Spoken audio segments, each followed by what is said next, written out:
একটা পোলা তার মারে প্রশ্ন করছি, আচ্ছা মা, সারা শরীরের চামড়া কাইটটা জুতা বানাই দিলে মারে নাকি ঋণ শোধ হইব না? আচ্ছা, একটা মায়ের কাছে কি সন্তান এতটাই ঋণী? তখন তার মা বলতেছে কি, আর ওইসব কথা বাদ দে, টেবিলের উপরে ভাত রাখছি, যাও ওইটা গিয়ে খাই গিয়া। কিন্তু সন্তানে বাহানা ধরছে যে না মা, একটু বলো না যে এতটাই ঋণী নাকি একজন মার প্রতি সন্তানে। তখন তার মা বলতেছে কি যে সত্যি শুনবি? কহ শুন। তাহলে আমার একটা শর্ত আছে, ওই যে টেবিলের উপরে যে ভাতগুলা লাগছি এগুলা আজকে তুই নিজে মাইকে আমারে খাওয়াইবি। তখন পোলা বলতেছে আমি তোমারে কি প্রশ্ন করলাম আর তুমি কি উত্তর দিতেছ?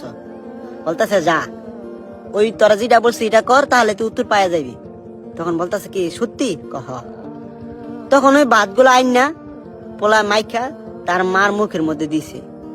দেওয়ার পরে মা একটুখানি খাইয়ে ওই তার পোলারা প্রশ্ন করছি যে আচ্ছা, ওই যে গাছের আগের মাঝে যে বসে আছে এটা কি রে পুত? তখন তার পুতে বলতেছে কি, কেন মা, এটা হলো কাক। তারপরে মা আবার ভাত খাইছে। দ্বিতীয়বার আবারও ছেলে তার মার মুখের মধ্যে ভাত দিছে। ওই ভাতটা খাইও তার মা আবারই প্রশ্ন করছে যে আচ্ছা পুত, ওই যে গাছের আগার যে বসে আছে এটা কি? তখন তার ছেলে বলতেছে কি, তোমার না বললাম যে এটা কাক। আবারও পোলা মার মুখের মাঝে ভাত দিয়ে দিছে।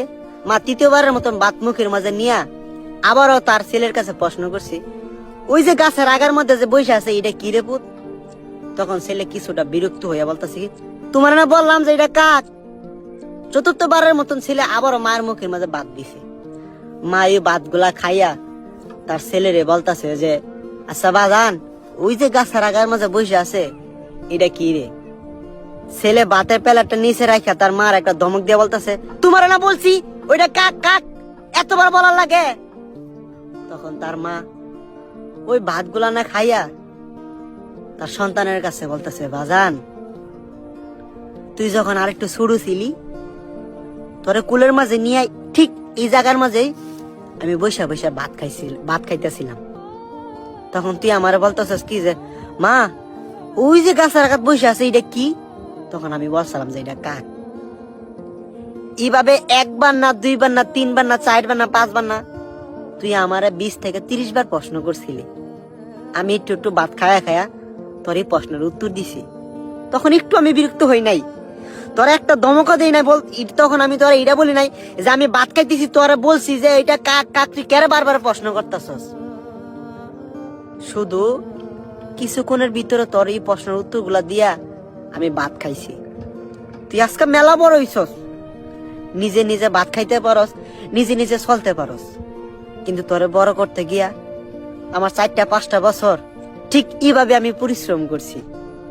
আর রাতে যে কি কষ্ট করছি তোরে নিয়ে পেটে রাখে যে কি কষ্ট করছি ওইটা আমি নাই বললাম। ঠিক এইভাবেই একটা মা তার সন্তানের লালন পালন করে বড় করে, এই কষ্টগুলাই করে।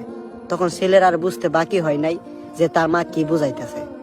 আসলে এটাই সত্যি, একটা মা বাবা যে তার সন্তানকে বড় করতে যে কত পরিশ্রম করতে হয় শুধু তারাই বলতে পারে।